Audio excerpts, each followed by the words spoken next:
Hello everyone, इस video में हम कंप्लीट स्क्वायर मेथड यानी पूर्ण वर्ग बनाने की विधि से किसी क्वाड्रेटिक इक्वेशन यानी द्विघात समीकरण को कैसे सोल्व कर सकते हैं उसके बारे में बात करेंगे। ये टॉपिक जल्दी से बच्चों को समझ में नहीं आता है, लेकिन मैंने अपनी तरफ से पूरी कोशिश की है कि मैं हर पॉइंट को अच्छे से समझा सकूं। उसके लिए आपको ये वीडियो बिल्कुल लास्ट तक देखनी पड़ेगी, तभी आपका कंसेप्ट क्लियर हो पाएगा। अगर आपने इस वीडियो को एक बार लास्ट तक देख लिया तो आई प्रॉमिस आपको इस टॉपिक से रिलेटेड कभी भी कोई प्रॉब्लम नहीं आएगी। पहले मैं आपको इसका कंसेप्ट समझा देती हूँ, उसके बाद हम इसको इक्वेशन से समझेंगे। ये हमारे पास कोई स्केयर है। स्केयर का मतलब जिसकी चारों की चारों साइड बिल्कुल एक दूसरे के इक्वल हैं। इसकी साइड हमने x मान ली, तो अब इसका एरिया क्या हो जाएगा हमारे पास x स्केयर। अभी तो ये कंप्लीट स्केयर है, हमें इसके अंदर कोई भी चेंज करने की ज़रूरत नहीं है। लेकिन हमारे पास कई इक्वेशन ऐसी होती है जो कंप्लीट स्केयर नहीं होती, हमें उसको बनाना पड़ता है। जैसे इसके अंदर मान लीजिए हम कुछ और ऐड कर देते हैं, ये कोई और अदर इक्वेशन का कोई नंबर वगैरह जो इसके अंदर ऐड हो गया, जिससे अभी कंप्लीट स्केयर नहीं बचा। अब ये किसकी शेप में आ गया? रेक्टेंगल की शेप में आ गया। अब हम इस रेक्टेंगल यानी आयत को एक ऐसे डायग्राम यानी आकृति के अंदर बदल देंगे जिसकी चारों की चारों साइड बराबर हो, और एरिया यही होना चाहिए। हम एरिया के अंदर से कोई चेंज नहीं करेंगे। हम क्या कर सकते हैं, ये वाला जो हमारा एरिया है ना व्हाइट वाला, मैंने इसको बिल्कुल दो अलग अलग बराबर भाग कर लिए हैं, और इसको मैंने इसकी जगह पे एक बार तो यहाँ पे लगा दिया और एक बार यहाँ पे लगा दिया। कंप्लीट स्केयर तो ये अभी भी नहीं बना है, लेकिन ये बन सकता है क्योंकि हमारे पास ये जो लेंथ है ना ये बिल्कुल इसके इक्वल है, क्योंकि एक के ही तो दो हिस्से कर रखे ना मैंने। तो हम कह सकते हैं कि ये जो लेंथ है ये इसके बिल्कुल इक्वल है। तो भी यहाँ पे इस कोने के अंदर कमी है। अगर ये कोना भी हमारा पूरा हो जाए तो हम इसको कंप्लीट स्क्वायर कह सकते हैं। कह सकते हैं कि एक ऐसे डायग्राम ऐसी आकृति है जिसकी चारों की चारों साइड बराबर हैं। अब उसके लिए हमें थोड़ा सा चेंज करना पड़ेगा। मैं क्या करूँ, मैं अगर इस कोने को भर दूँ यानी कि कुछ ऐड कर दूँ अपनी इक्वेशन के अंदर इस तरह से, तो उसकी वजह से ये कंप्लीट स्क्वायर यानी पूर्ण वर्ग बन जाएगा अब की बार। लेकिन मैथ का एक रूल होता है कि हम अपनी तरफ से कुछ भी प्लस या माइनस नहीं कर सकते। हम अगर किसी चीज़ को प्लस करेंगे तो माइनस भी करना पड़ेगा, हम अगर मल्टीप्लाई करेंगे तो डिवाइड भी करना पड़ेगा। तो जो भी हम एक्स्ट्रा एरिया यानी कोई एक्स्ट्रा नंबर ले रहे हैं कंप्लीट स्क्वायर बनाने के लिए, उसको हमें इसके अंदर प्लस भी करना पड़ेगा और साथ में माइनस भी करना पड़ेगा। ये सिचुएशन होती है कंप्लीट स्क्वायर मेथड यानी पूर्ण वर्ग बनाने की विधि के अंदर। आगे जब हम इसको इक्वेशन से समझेंगे तो ये आपको और भी अच्छे से समझ आ जाएगा। आई होप आपको इसका कंसेप्ट समझ में आ गया होगा कि हम कर क्या रहे हैं। हमारे पास एक ऐसी शेप थी जो रेक्टेंगल की फॉर्म में या फिर किसी भी फॉर्म में हो, लेकिन वो स्क्वायर नहीं है। हमें उसका कंप्लीट स्क्वायर बनाना है, उसके अंदर कुछ आगे पीछे जोड़ तोड़ करके। तो हमने इसको इस तरह से पहले यहाँ लगा दिया, फिर से हमें ज़रूरत पड़ी तो हमने यहाँ इसको ऐड कर दिया ताकि ये कंप्लीट स्क्वायर बन सके। हम सिर्फ ऐड नहीं कर सकते तो हम इसको साथ में इतना ही बिल्कुल same to same area minus भी कर देंगे। अब मैं आपको इक्वेशन यानी समीकरण से समझाती हूँ कि आपकी कंप्लीट स्क्वायर मेथड यानी पूर्ण वर्ग बनाने की विधि में होता क्या है। ये हमारे पास a + b का होल स्क्वायर है, ये एक आइडेंटिटी यानी सर्वसमीका है। हम इसको इस तरह से ओपन कर सकते हैं। अगर हम इसको ओपन कर सकते हैं ना तो हम इसको वापस से बंद भी तो कर सकते हैं। हम a + b स्क्वायर की जगह पे ये लिख सकते हैं और इसके जगह पे वापस से यहीं आ सकते हैं। बिल्कुल ऐसे ही हमें इस मेथड के अंदर करना है। मान लीजिए मेरे पास एक इक्वेशन है x² + 6x + 9। मैं आपसे पूछूं कि ये किसका स्क्वायर है। पहले हम बिल्कुल सिंपल से शुरुआत करते हैं, उसके बाद धीरे धीरे मुश्किल क्वेश्चन करेंगे। अब ये किसका स्क्वायर है आप बता सकते हो। ये हमारे पास a स्क्वायर की जगह पे काम करेगा, ये b स्क्वायर की जगह पे काम करेगा, और ये करेगा 2ab की जगह पे। क्योंकि मैं अगर x + 2 का होल स्क्वायर ओपन करती हूँ तो उस टाइम पे ये हमारा a है, तो x का स्क्वायर ऐसे का ऐसा आ जाएगा, प्लस में b का स्क्वायर यानी कि 2 का स्क्वायर, ये हो जाएगा हमारे पास 4, फिर प्लस 2ab यानी 2 मल्टीप्लाई a की जगह पे रख देंगे हम x और b की जगह पे रख देंगे हम 2, तो 2 × 2 = 4, ये आ जाएगा हमारे पास 4x, यानी जिसके साथ x होता है वो हमारे पास 2ab की जगह पे होता है। यहाँ पे हम कह सकते हैं कि a की जगह पे x काम कर रहा है यानी कि x, यहाँ पे 2ab प्लस का है तो प्लस का, जो हमारी माइनस की आइडेंटिटी होती है यानी a - b का होल स्क्वायर, उसके अंदर आ जाता है a² + b² माइनस का 2ab। जब यहाँ पे प्लस की आइडेंटिटी होती है तो ये प्लस का आ जाता है। ये जो 2ab है ना, ये डिसाइड करता है कि हमारा जो कंप्लीट स्क्वायर बाद में बंद होगा वो प्लस का होगा या माइनस का होगा। अब यहाँ पे ये प्लस का है तो हमारी आइडेंटिटी प्लस की खुली हुई है। अब b का स्क्वायर 9 के इक्वल है। 9 किसका स्क्वायर है? 9 3 का स्क्वायर है, तो यहाँ पे हमारे पास b की जगह पे आ जाएगा 3। हम कह सकते हैं कि x² + 6x + 9 x + 3 का होल स्क्वायर है। तो जब हम इसको ओपन करेंगे तो ये बन जाएगा, हम इससे वापस इस पे आएंगे तो ये दोबारा से स्क्वायर बन जाएगा। अब हमारे पास बहुत सारी ऐसे इक्वेशन आएंगे जिनके अंदर कंप्लीट स्क्वायर नहीं होगा, हमें उसको बनाना पड़ेगा कुछ प्लस या माइनस करके। जैसे मैं एक एग्जांपल लेते हैं x² + 4x - 5। इसको हम पहले कंप्लीट स्क्वायर के अंदर बदलेंगे, फिर उसके बाद हम इसके रूट्स निकालेंगे। x² यानी किसकी तरह काम कर रहा है? a² की तरह। अब बी स्क्वायर ये किसी का स्क्वायर नहीं है ना, हम इसको किसी का स्क्वायर बनाएंगे। इसको हम ऐसे कैसे छोड़ देते हैं, कुछ नहीं करेंगे। इसको हम मान लेते हैं 2ab की जगह पे, यानी हम लिख देंगे 2ab is equal to 4x। ये रफ वर्क है, मैं आपको सिर्फ समझाने के लिए बता रही हूँ। इससे हमें आइडिया हो जाएगा कि b क्या है, हम किसके स्क्वायर को प्लस करें और किसके स्क्वायर को माइनस करें। अब हम a की जगह पे रख देंगे x, हमें तो b की वैल्यू निकालनी है। ये 2x दूसरी तरफ जाकर डिवाइड में हो जाएगा, x से x कैंसिल आउट हो गया, 2 से ये 4 कैंसिल आउट हो गया, तो हमारे पास b की वैल्यू आ गई 2। अब यहाँ हमारे पास a स्क्वायर भी है, 2ab भी है, लेकिन b स्क्वायर नहीं है, तो हम b स्क्वायर को ऐड करेंगे। b स्क्वायर यानी 2 का स्क्वायर, वो आ जाएगा हमारे पास 4। अब मैथ का रूल होता है, हम प्लस करेंगे तो माइनस भी करेंगे, मल्टीप्लाई करेंगे तो डिवाइड भी करेंगे। हम अकेला प्लस या माइनस नहीं कर सकते, हम 4 को प्लस भी कर देंगे और 4 को माइनस भी कर देंगे। ये 4 नहीं है, ये एक तरह से आप यूँ समझ लीजिए कि b का स्क्वायर हमने प्लस किया है और b का ही स्क्वायर हमने माइनस किया है। आपको थोड़ा सटपटा सा लग रहा होगा कि इसमें तो बहुत सारे स्टेप है, मुझसे नहीं हो पाएगा, पर आप जब 3-4 एग्जाम्पल करोगे ना कंटिन्यूअसली और खुद प्रैक्टिस करोगे तो बिल्कुल अच्छे से आपको समझ में आ जाएगा। अब यहाँ पे देखिए हमारे पास ए स्क्वायर, काटने नहीं आपको वैसे समझा रही हूँ मैं, ए स्क्वायर प्लस बी स्क्वायर यानी कि 4 प्लस 2ab, हम इसकी जगह पे क्या लिख सकते हैं वापस से, a प्लस बी का होल स्क्वायर। अब यहाँ पे a की तरह काम क्या कर रहा है x, b की तरह काम क्या कर रहा है 2, यानी x प्लस 2 का होल स्क्वायर। हम x प्लस 2 का जब होल स्क्वायर ओपन करेंगे ना तो वो आ जाएगा हमारे पास x square plus b square यानी कि 4 प्लस 2ab यानी कि 4x। हमने क्या किया, इन तीनों से इसको वापस पलट के x प्लस 2 का होल स्क्वायर बना दिया, यानी ये वाली प्रोसेस रिवर्स में कर दी। यहाँ पे बच गया माइनस का 5 और माइनस का 4, ये आ जाएगा हमारे पास माइनस का 9। तो इस तरह से हम इसको कह सकते हैं x प्लस 2 का होल स्क्वायर माइनस का 9। ये इक्वेशन अब भी यही है, उसके अंदर कोई चेंज नहीं आया है। जैसे अगर मैं कहूँ कि 10, तो 10 को हम 6 प्लस में 4 लिख देंगे, या फिर हम 5 प्लस में 5 लिख देंगे, 3 प्लस में 7 लिख देंगे। ये है तो अब भी 10 ही, सिर्फ हमने उसका रूप बदल दिया, बिल्कुल वही यहाँ पे है। अब हम इस इक्वेशन के इक्वल में 0 रख देंगे, क्योंकि हमें 0 यानी शून्य निकाले और वो तभी निकलते हैं जब इक्वेशन के इक्वल में 0 हो। ये 9 दूसरी तरफ जाकर प्लस का हो जाएगा। अब हमें x की वैल्यू निकालनी है। पहले तो इस स्क्वायर को खत्म करेंगे। स्क्वायर को खत्म करने के लिए हम दोनों तरफ अंडर रूट कर देते हैं, दोनों तरफ वर्गमूल कर देते हैं। हम जो भी ऑपरेशन वगैरह लगाएंगे वो दोनों तरफ लगेगा। अंडर रूट यानी वर्गमूल करेंगे तो वो भी दोनों तरफ होगा, स्क्वायर यानी वर्ग करेंगे तो वो भी दोनों तरफ होगा। अब यहाँ पे स्क्वायर से स्क्वायर रूट कैंसिल आउट हो जाएगा। जब भी किसी की पावर 1/2 यानी वर्गमूल होती है ना, तो इसका मतलब उसकी पावर, उसकी शक्ति 1/2 है। 2 से 2 ये कैंसिल आउट हो जाएगा, हमारे पास इस तरफ बच जाएगा x प्लस 2। अब 9 यहाँ पे किसका स्क्वायर है, 3 का, यानी 9 का अंडर रूट वर्गमूल हो जाएगा हमारे पास 3।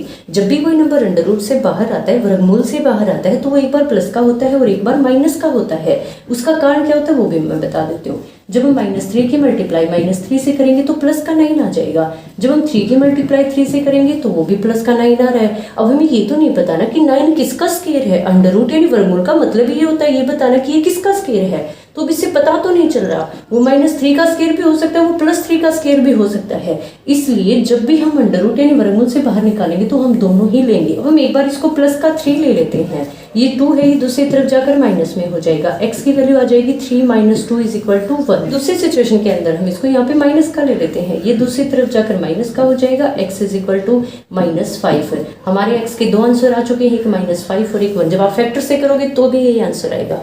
तो ये हमारा कंप्लीट स्क्वायर मेथड होता है। अब हम आगे और एग्जांपल करेंगे ताकि आपको और अच्छे से क्लियर हो जाए। उसके बाद है 2x² - 7x प्लस में 3। अब यहाँ पे कंप्लीट स्क्वायर नहीं है तो इसके अंदर हमें थोड़ा सा चेंज करना पड़ेगा। हम या तो इसकी मल्टीप्लाई 2 से कर देंगे, फिर ये बन जाएगा 4x², ये आ जाएगा 2x का होल स्क्वायर, या फिर हम इस पूरी इक्वेशन को 2 से डिवाइड कर देंगे तो यहाँ पे x² आ जाएगा। x² भी कंप्लीट स्क्वायर होता है x का, तो हमें इसके अंदर चेंज करना पड़ेगा। मैं आपको दोनों ही तरीके से समझा दूंगी। इसकी 2 से मल्टीप्लाई कर देते हैं तो उस टाइम पे ये बन जाएगा हमारे पास 4x² माइनस 2 की मल्टीप्लाई 7 से होगी तो ये आ जाएगा हमारे पास 14x, प्लस में 2 की मल्टीप्लाई 3 से होकर ये आ जाएगा 6। अब हम सबसे पहले यहाँ देखेंगे कि ये किसका स्क्वायर है। हम कह सकते हैं कि a की जगह पे है 2x, यानी ये वाला जो पार्ट है a², ये 2x का होल स्क्वायर है। 2x को 2 बार मल्टीप्लाई किया गया है। ये वाला जो पार्ट है इसको मान लीजिए कि ये 2ab के इक्वल है। 2ab = 14x।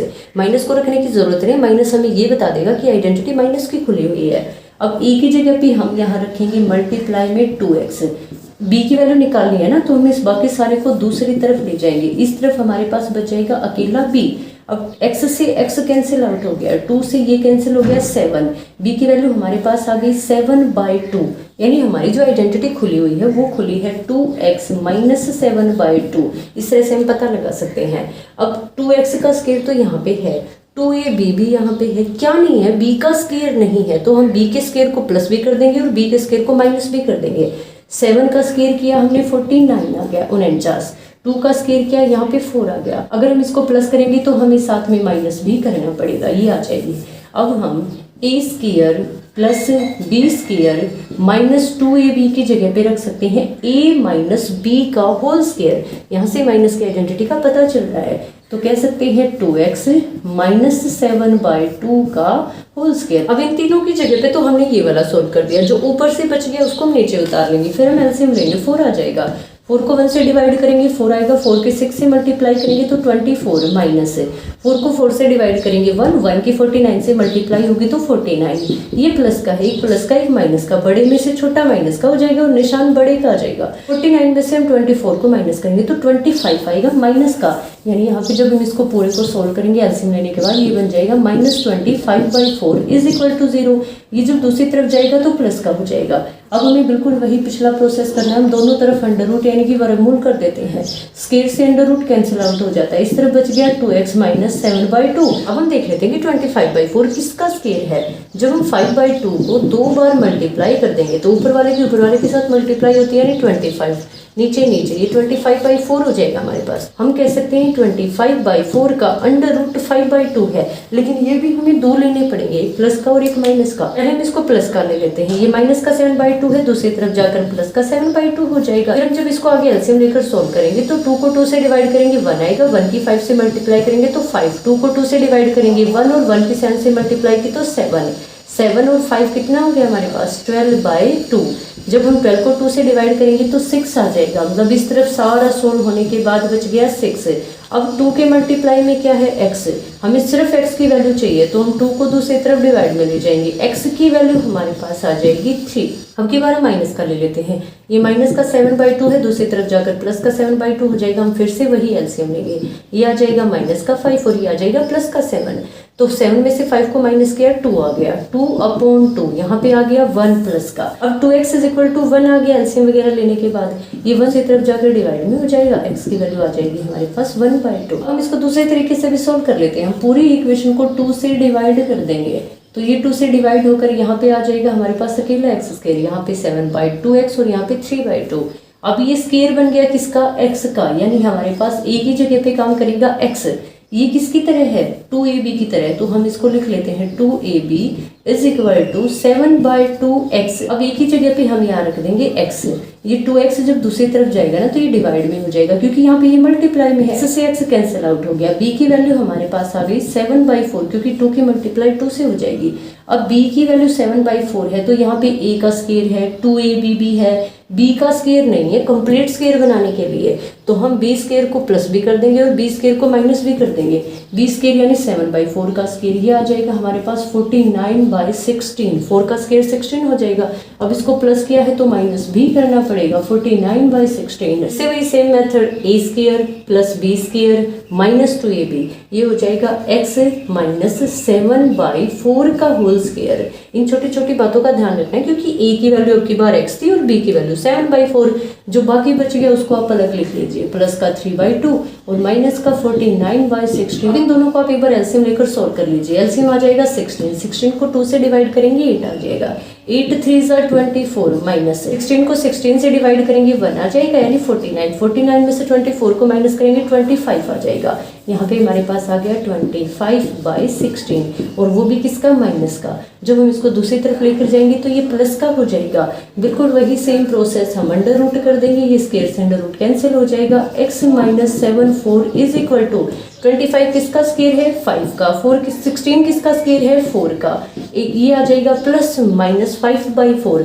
हम एक बार इसको प्लस का ले लेते हैं और एक बार इसको माइनस का ले लेते हैं, ये माइनस 7/4 दूसरी तरफ जाकर प्लस का हो जाएगा। जब हम इसको एलसीएम लेकर आगे सोल्व करेंगे तो 4 को 4 से डिवाइड किया 1 की 5 से मल्टीप्लाई की 5, 4 को 4 से डिवाइड किया 1 की 7 से मल्टीप्लाई की तो 7 में 5 को ऐड किया तो 12 आ गया, 4 को 12 से डिवाइड किया तो 3, x की वैल्यू हमारे पास आ गई 3। फिर दूसरी सिचुएशन के अंदर हम इसको माइनस का मान लेंगे, यहाँ पे आ जाएगा माइनस। जब हम 7 में से 5 को माइनस करेंगे तो 2 आ जाएगा, 2/4 कैंसिल होकर हमारे पास आ गया 1/2। वही सेम वैल्यू 3 और 1/2। आपको जो तरीका आसान लगे आप उससे कर लीजिएगा। आप चाहो तो 2 से मल्टीप्लाई कर दीजिए, आप चाहो तो 2 से डिवाइड कर दीजिए। अब हम 2 एग्जाम्पल और देख लेते हैं, उससे आपको और अच्छे से समझ आ जाएगा। 2x² + x -4 = 0। हम वही सेम करेंगे, या तो 2 से मल्टीप्लाई कर दीजिए या फिर 2 से डिवाइड कर दीजिए। ये बन जाएगा 4x² प्लस का 2x -8 = 0। हमें पता है ये स्क्वायर की जगह पे काम करता है, यानी ए की वैल्यू हमारे पास आ जाएगी 2x। ये होता है 2ab की जगह पे, तो हम 2ab के इक्वल रख देते हैं 2x को। हम ए की जगह पे रख देंगे 2x, b को छोड़कर बाकी सारा दूसरी तरफ ले जाएंगे तो हमारे पास b की वैल्यू आ जाएगी। ये 2 भी चला जाएगा दूसरी तरफ और ये 2x भी चला जाएगा। x से x कैंसिल आउट हो गया, 2 से 2 कैंसिल आउट हो गया। b की वैल्यू हमारे पास आ गई 1/2। अब जो b की वैल्यू हमारे पास आई है, इसके स्क्वायर को हम ऐड भी कर देंगे और माइनस भी कर देंगे यहाँ पे, ताकि हमारे पास a² + b² की पूरी आइडेंटिटी ओपन हो सके। ये हो गया a², ये हो गया प्लस का b², ये हो गया 2ab। अब 1/2 का स्क्वायर 1/4 हो जाएगा। a² + b² + 2ab, यहाँ से प्लस माइनस डिसाइड हो जाएगा। अगर ये प्लस का है तो हमारी आइडेंटिटी यानी सरसुनिका भी प्लस की होगी। इसको हम लिख सकते हैं 2x प्लस में 1/2, क्योंकि b की जगह पे 1/2 1/2 है। इसका स्क्वायर, इन दोनों को लिख लीजिए। ये वाला हिस्सा आ गया, ये भी आ गया और ये भी आ गया। यहाँ बच गया माइनस का तो 8 और माइनस का 1/4। एलसीएम ले लेंगे, ये आ जाएगा 4। 4 को 1 से डिवाइड किया 4 आ गया, 4 को 8 से डिवाइड किया तो ये आ गया हमारे पास 32। माइनस का निशान यहाँ पे माइनस ही आ गया। 4 को 4 से डिवाइड किया 1 आ गया, 1 की 1 से मल्टीप्लाई की तो 1, -32 में माइनस का 1 ऐड किया तो -33/4। इसको पूरे को सोल्व करने के बाद आ गया -33/4 = 0। हम इस 33/4 को दूसरी तरफ लेकर जाएंगे तो ये प्लस का हो जाएगा। दोनों तरफ हम अंडर रूट कर देंगे, वर्गमूल, वर्ग से वर्गमूल कट जाएगा। ये आ जाएगा 2x + 1/2 = 33। किसी का भी कंप्लीट स्क्वायर नहीं है तो ये बिल्कुल ऐसे का ऐसा रह जाएगा। 4 किसका स्क्वायर है? 2 का, तो इसको हम लिख सकते हैं 2। एक बार ये प्लस का और एक बार माइनस का। ये 1/2 दूसरी तरफ जाकर माइनस का हो जाएगा। इस तरफ बच जाएगा हमारे पास 2x। हम एक बार तो इसको प्लस का ले लेते हैं और एक बार इसको माइनस का ले लेते हैं। जब हम इसका एलसीएम लेंगे तो नीचे आ जाएगा 2। 2 को 2 से डिवाइड करेंगे 1, 1 के √3 से मल्टीप्लाई की, ऐसे का ऐसा आ गया। माइनस का निशान है तो माइनस, 2 को 2 से डिवाइड किया 1 आ गया, 1 की 1 से मल्टीप्लाई की तो 1 आ गया। अब ये जो 2 है ये इस तरफ जाकर डिवाइड में हो जाएगा। 2 की 2 से मल्टीप्लाई की तो 4 है। हमारे पास x की वैल्यू आ गई √33 -1/4। फिर दूसरे उसमें यहाँ पे माइनस आ जाएगा तो हम यहाँ पे आगे माइनस लगा देंगे। दूसरा आंसर हो जाएगा -√33 -1/4। अब मैं डिवाइड करके भी बता देती हूँ जल्दी से। अगर हम इसको डिवाइड कर दें पूरी ही इक्वेशन को तो यहाँ पे हमारे पास ये कैंसिल होकर आ जाएगा x², ये बन जाएगा x/2। ये कैंसिल होकर 2 से 4 आ जाएगा, यहाँ पे 2 = 0। अब ये किसका स्क्वायर है? x का, तो a = x आ गया। ये हमारे पास 2ab की जगह काम करेगा। जहाँ पे भी अकेला x हो समझ जाइएगा वो 2ab है। अब 2ab = x/2 रख दीजिए। ये वैसे कोई रूल वगैरह नहीं है, सिर्फ हम अपने तरीके से, वैसे आपको आइडिया ही नहीं होगा कि हम किसके स्क्वायर को ऐड करें और किसके स्क्वायर को माइनस करें, तो उसके लिए बस एक शॉर्टकट की तरह लगा लीजिए आप इसको। a की जगह पे हम रख देंगे x, ये इस तरफ आकर डिवाइड में हो जाएगा, x से x कैंसिल आउट हो जाएगा, b की वैल्यू आ जाएगी 1/4 क्योंकि 2 की 2 से मल्टीप्लाई हो जाएगी। अब हम 1/4 का स्क्वायर प्लस भी कर देंगे और 1/4 का स्क्वायर माइनस भी कर देंगे। 1/4 का स्क्वायर होता है 1/16 और ये ही हमारे पास माइनस भी हो जाएगा। अब a का स्क्वायर प्लस b का स्क्वायर प्लस 2ab किसके इक्वल होता है? a + b का होल स्क्वायर, पूरे का वर्ग। तो a की जगह पे x काम कर रहा है, b की जगह पे 1/4 1/4 काम कर रहा है। पूरे का क्या हो जाएगा? स्क्वायर। जो बच गया ना उसको यहाँ पे लिख लीजिए, माइनस का 2 बच गया, माइनस का 1/16 बच गया। अब हम इसको आगे एलसीएम लेकर सोल्व करेंगे तो 16 को 1 से डिवाइड करेंगे 16 ही आ जाएगा। 16 की 2 से मल्टीप्लाई की 32, 32 आ गया माइनस का। 16 को 16 से डिवाइड किया 1, 1 की 1 से मल्टीप्लाई की 1 आ गया। जब हम आगे सोल्व करेंगे तो -33/16 आ जाएगा। ये दूसरी तरफ जाकर इक्वल में प्लस का हो जाएगा। अब वही सेम हम अंडर रूट यानी वर्गमूल करेंगे दोनों तरफ। स्क्वायर से स्क्वायर रूट कैंसल, x प्लस 1/4 is equal to √33 complete square नहीं है, तो ये बिल्कुल ऐसे का ऐसा रह जाएगा। 16 किसका स्क्वायर होता है? 4 का, तो यहाँ पे आ गया 4। हम पहले प्लस का ले लेते हैं, ये 1/4 दूसरी तरफ जाकर हमारे पास माइनस का होगा। जब हम एलसीएम लेंगे ना तो √3 माइनस 1/4 आ जाएगा। फिर जब हम यहाँ पे माइनस लेंगे तो माइनस √33 माइनस 1/4 आ जाएगा। अब हम लास्ट एग्जांपल कर लेते हैं। ये दिखने में कॉम्प्लिकेटेड है, मैंने इसको जानबूझ के लिया ताकि ऐसे क्वेश्चन आ जाए तो आप ये मत सोचो कि ऐसा तो हमने किया ही नहीं, हमने जो सीखा है वो तो सिंपल वाले थे। तो अगर इस तरह से आ जाए तो आप क्या करोगे? आपको कुछ नहीं करना, बिल्कुल वैसे ही सेम टू सेम है। इसको हम क्या मान लेंगे? ए। अब ये किसका स्क्वायर है? ये हमारे पास 2x का स्क्वायर है, तो ए की जगह पे क्या काम करेगा? 2x, और ये आ जाएगा 2ab की जगह पे, तो 2ab की जगह पे रख दीजिए आप 4√3x, ऐसे का ऐसा। ए की जगह पे 2x रख के जब हम इसको दूसरी तरफ डिवाइड में लेकर जाएंगे तो हमारे पास b की वैल्यू आ जाएगी। 2 2 4, 4 से 4 कैंसिल हो गया, x से x कैंसिल हो गया, b की वैल्यू हमारे पास आ गई √3 वर्गमूल 3। अब इस √3 का स्क्वायर हम प्लस भी कर देंगे और साथ में माइनस भी कर देंगे। अब √3 का स्क्वायर होता क्या है? √3 की मल्टीप्लाई जब हम 2 बार करेंगे तो वो 3 ही आ जाएगा, क्योंकि जब इसका स्क्वायर होगा ना तो स्क्वायर से स्क्वायर रूट यानी वर्ग से वर्गमूल कट जाएगा, क्योंकि जब किसी की पावर अंडर रूट यानी वर्गमूल होती है तो इसका मतलब उसकी पावर 1/2 है। जब हम उसकी गुणा 2 से करेंगे तो 2 से 2 कट जाएगा और वही आंसर आ जाएगा। इसके लिए मैंने अलग से डिटेल में वीडियो बना रखी है, आप उसमें देख सकते हैं। अब हमें इसके अंदर चेंज करने की जरूरत ही नहीं है, क्योंकि बी का स्क्वायर हमारे पास पहले से ही है। ये हमारे पास है ए का स्क्वायर, ये हमारे पास है बी का स्क्वायर, ये काम कर रहा है 2ab की तरह। हम इसको लिख सकते हैं 2x प्लस √3 का whole square is equal to 0। अगर यहाँ कुछ और होता ना तो हमें प्लस माइनस करने की जरूरत पड़ती, लेकिन अब ये b का स्क्वायर पहले से ही है तो हमें कुछ नहीं करना। अब हम दोनों तरफ अंडर रूट करेंगे, यहाँ पे अंडर रूट ये कट जाएगा, 2x प्लस √3। इस तरफ हमारे पास 0 है, अब 0 का कुछ भी करो, अंडर रूट स्क्वायर कुछ भी, कोई फर्क नहीं पड़ता, तो 0 का 0 ही रह जाएगा। ये दूसरी तरफ जाकर हो जाएगा माइनस का √3, ये 2 इस तरफ आकर आ जाएगा डिवाइड में, यानी x की वैल्यू हमारे पास आ गई √3/2। अब इस तरह तो एक ही आंसर आएगा, हमें चाहिए है 2, क्योंकि स्क्वायर का मतलब है तो आंसर कितने आएंगे? 2 आएंगे, यानी x is equal to minus √2, यही हमारा दोबारा से आ जाएगा। ये 2 सेम आंसर आएंगे, ये अलग अलग आएंगे, उसका पता चलेगा हमें b² - 4ac, जिसके बारे में हम क्वाड्रेटिक फॉर्मूले वाली वीडियो के अंदर अच्छे से देख चुके हैं। अभी हम यहाँ तक ही करेंगे। आई होप आपको अच्छे से समझ आ गया होगा कि कंप्लीट स्क्वायर मेथड होता क्या है।